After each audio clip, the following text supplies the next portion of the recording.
The Healing Garden is an oasis. It's a place away from hospital treatment or invasive treatment where their body is going to be hurt and they're not going to feel good.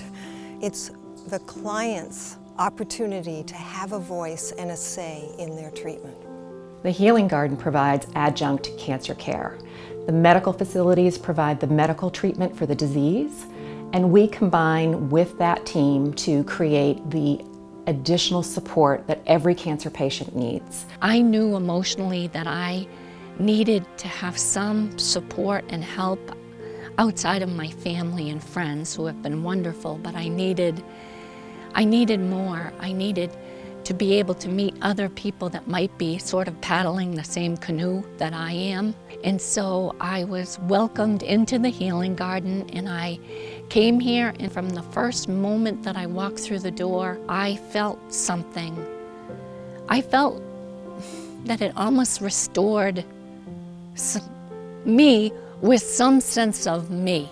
I came here and I've participated in a myriad of different activities, and what it's meant to me is beyond even description in terms of feeling fully supported by a community.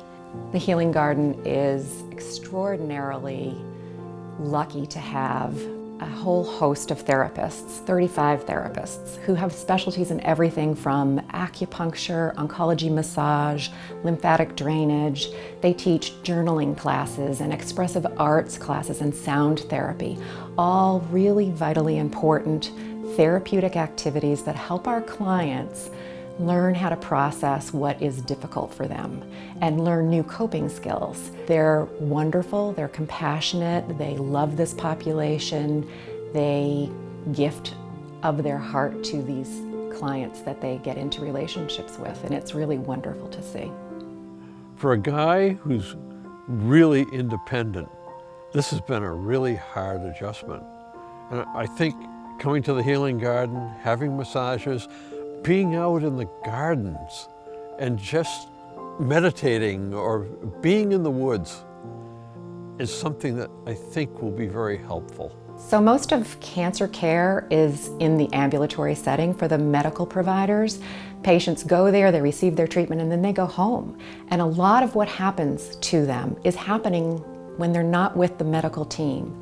And it's a difficult, no one's trained to understand how to cope with the side effects of treatment, the distress that they feel, the anxiety, the sleeplessness, all of those things. And we have clients that come to us that say, I wish I had known about this way before I arrived. I needed so much more than the medical team could give me. And they're so grateful that there is a Healing Garden for them to come to. And we see magnificent improvements over time with them when they engage in their healing process. One of my favorite parts of the Healing Garden is that you actually can bring your own life a little bit into your experiences here at the Healing Garden.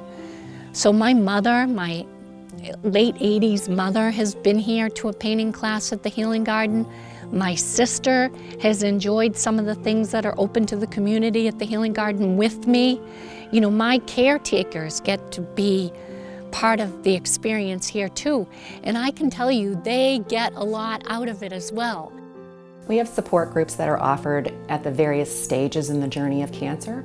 Everything from the newly diagnosed group to the in-treatment group to the post-treatment group.